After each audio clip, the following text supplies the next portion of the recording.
राष्ट्रपति द्रौपदी मुर्मू 26 और 27 नवंबर को ओडिशा का दौरा करेंगी। 27 नवंबर को राष्ट्रपति पारादीप में पारादीप बंदरगाह प्राधिकरण द्वारा आयोजित ओडिशा का एक प्राचीन समुद्री त्योहार बोईता बंदना समारोह में भाग लेंगी और वस्तुतः एक मल्टी मॉडल लॉजिस्टिक्स पार्क का उद्घाटन करेंगी। इस दौरान वे एक नए जलाशय व जल उपचार संयंत्र के साथ एक अगली पीढ़ी के पोत यातायात प्रबंधन और सूचना प्रणाली का भी उद्घाटन करेंगी। ओडिशा के गंजाम जिले में दो युवक आराम से अपने घर के बरामदे में बैठे हुए थे, तभी उन दोनों के ऊपर क्रूड बम फेंक दिया गया। क्रूड बम फेंके जाने से दोनों घायल हो गए। पुलिस के बताया कि हमने घटना के पीछे के लोगों की पहचान कर ली है और उन्हें पकड़ने के लिए छापामारी की जा रही है।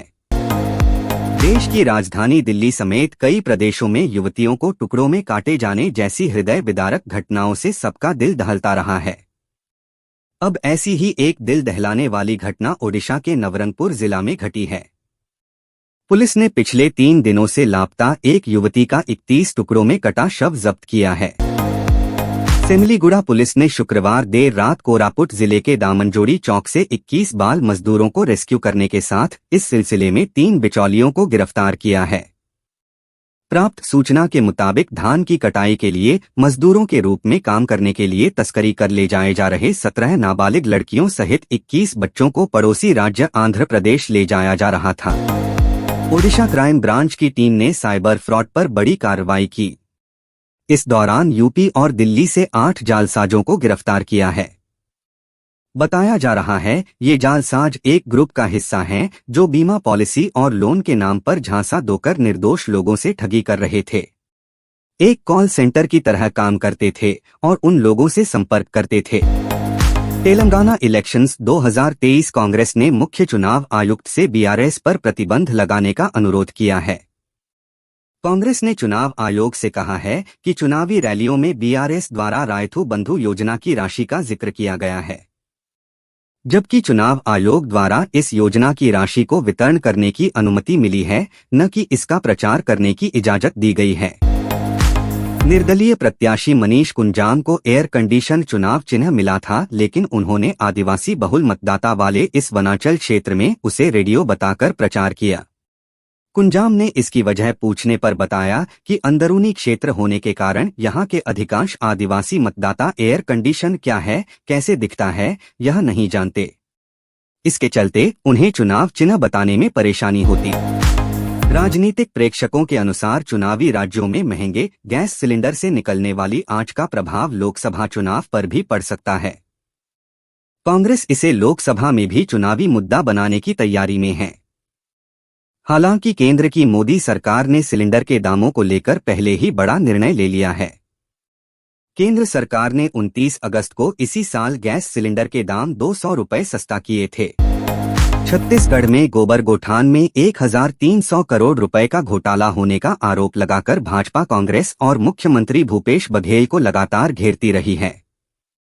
यहां तक कि प्रचार प्रसार के दौरान प्रधानमंत्री नरेंद्र मोदी और केंद्रीय गृह मंत्री अमित शाह समेत भाजपा के अन्य शीर्ष नेताओं ने भूपेश सरकार को घेरा। वहीं गोबर राष्ट्रीय स्तर पर कांग्रेस की साख बढ़ाता दिख रहा है। राजस्थान में विधानसभा चुनाव का मतदान संपन्न होने के बाद कांग्रेस और भाजपा के नेताओं ने अपनी अपनी जीत के दावे किए हैं। मुख्यमंत्री अशोक गहलोत ने कहा कि ईश्वर से प्रार्थना है, बस समर्पित भाव से आप सबकी सेवा कर सकूं। उन्होंने कांग्रेस की जीत पर भरोसा जताते हुए कहा कि कांग्रेस फिर सत्ता में लौटेगी। वहीं राज्यवर्धन सिंह राठौड़ ने फर्जी मतदान का आरोप लगाया। राजस्थान विधानसभा चुनाव के बीच पोलिंग एजेंट की दिल का दौरा पड़ने से मौत हो गई। पोलिंग एजेंट की पार्टी संबद्धता का तत्काल पता नहीं चल पाया है। राजस्थान विधानसभा चुनाव के लिए मतदान शनिवार सुबह 7 बजे शुरू हो गया है। 200 विधानसभा सीटों में से 199 सीटों पर मतदान हो रहा है। श्रीगंगानगर के करणपुर में कांग्रेस प्रत्याशी के निधन के कारण चुनाव स्थगित कर दिया गया है। तेलंगाना चुनाव से पहले सभी पार्टियों ने जनता को लुभाने की कोशिशें तेज कर दी है। इस बीच निजामाबाद और बोधन में कांग्रेस नेता राहुल गांधी का विरोध देखा गया है। राहुल के दौरे से पहले विरोध के पोस्टर सड़कों पर लगाए गए हैं। पोस्टरों में कहा गया है कि कांग्रेस पार्टी ने हमारे बच्चों को मार डाला और इसलिए उन्हें अब माफी मांगनी होगी। कुकी समुदाय के 3 विधायकों को मणिपुर असेंबली कमिटीज विधानसभा समितियों की अध्यक्षता से हटा दिया गया है। अधिसूचना में प्रतिस्थापन के लिए कोई कारण नहीं बताया गया है, लेकिन विधानसभा के नियम 198(2) के अनुसार अगर अध्यक्ष किसी कारण से कार्य करने में असमर्थ है तो अध्यक्ष उसके स्थान पर किसी अन्य अध्यक्ष को नियुक्त कर सकता है।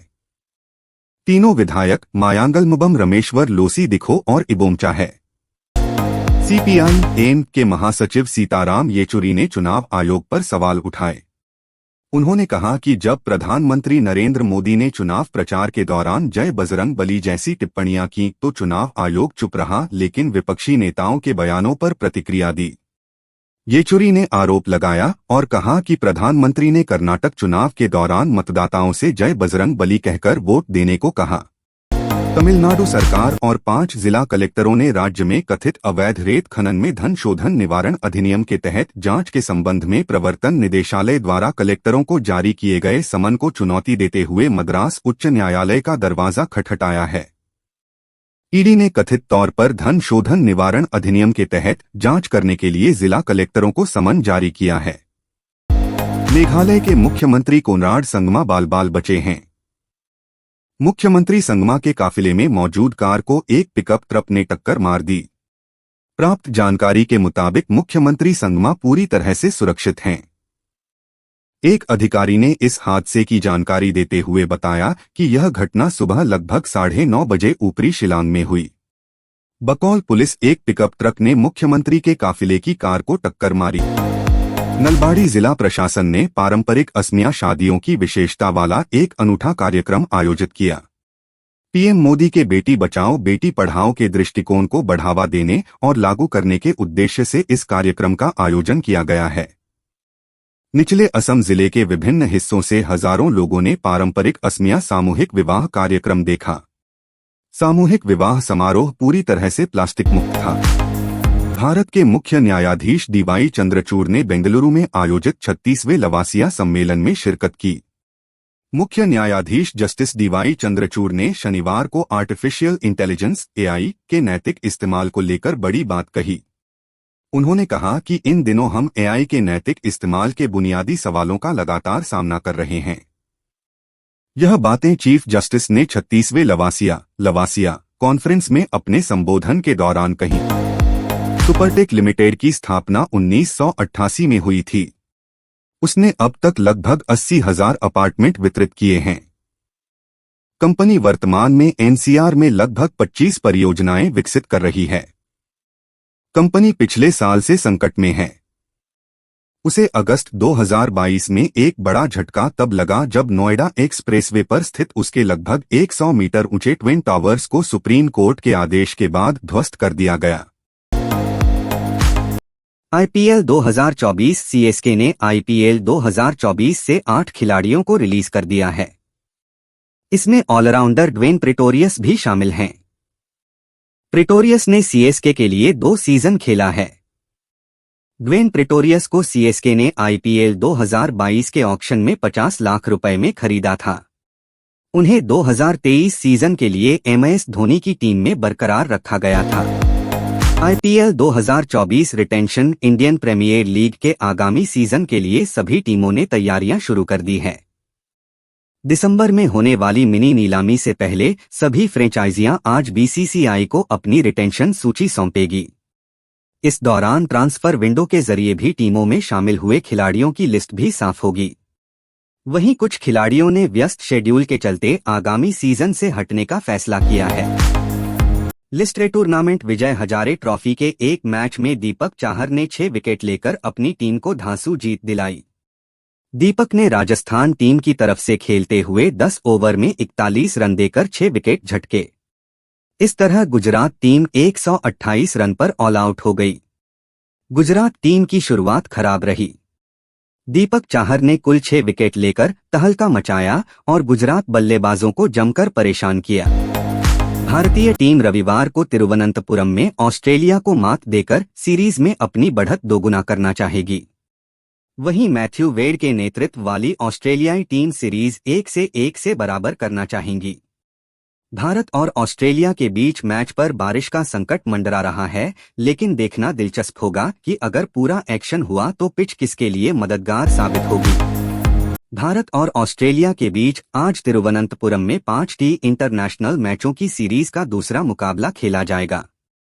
भारत और ऑस्ट्रेलिया जीत दर्ज करने के लिए इस प्लेइंग 11 के साथ मैदान संभाल सकते हैं। भारतीय टीम में रवि बिश्नोई का पत्ता कट सकता है, जो पहले मैच में काफी महंगे साबित हुए और उनकी फील्डिंग भी बेहद खराब रही थी। भारत और ऑस्ट्रेलिया के बीच 5 इंटरनेशनल मैचों की सीरीज का दूसरा मुकाबला रविवार को तिरुवनंतपुरम में खेला जाएगा। सूर्यकुमार यादव के नेतृत्व वाली भारतीय टीम ने सीरीज में 1-0 की बढ़त बना रखी है। यही वजह है कि भारतीय टीम के हौसले बुलंद हैं।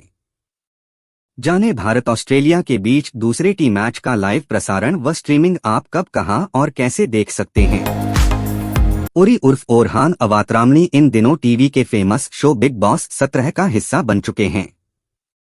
इस शो में ओरी ने वाइल्ड कार्ड के तौर पर घर में एंट्री की है। इस बीच सोशल मीडिया पर ओरी का एक डांस वीडियो सामने आया है, जिसमें वह जाह्नवी कपूर के साथ डांस करते नजर आ रहे हैं। एनिमल फिल्म का प्रमोशन कर रहे अभिनेता Ranbir Kapoor singing reality show Indian Idol season 14 में नजर आए, जहां उनके लिए ससुर महेश भट्ट ने एक वॉइस मैसेज भेजा। महेश भट्ट ने एक इमोशनल मैसेज में रणबीर की तारीफों के पुल बांधे और उन्हें दुनिया का बेहतरीन पिता बताया। ये सुन अभिनेता भावुक हो गए। जोया अख्तर द्वारा निर्देशित द आर्चीज रिलीज होने के लिए एकदम तैयार है। फिल्म की कास्ट प्रमोशन में बिजी हो गई है। शनिवार को द आर्चीज की स्टार कास्ट ने इवेंट में 4 चांद लगाया। सुहाना खान से अगस्त्य नंदा और खुशी कपूर ने अपने दमदार डांस से पूरी लाइमलाइट चुरा ली। खासकर सुहाना और अगस्त्य के डांस ने। तमन्ना भाटिया विजय वर्मा की लव स्टोरी किसी से छुपी नहीं है। दोनों एक दूसरे को करीब 2 साल से डेट कर रहे हैं। कई बार एक दूसरे के साथ स्पॉट किया जा चुका है। कहा जा रहा था कि जल्द दोनों अपने रिश्ते को नया नाम देने जा रहे हैं। वहीं अब इन खबरों पर विजय वर्मा ने चुप्पी तोड़ी है।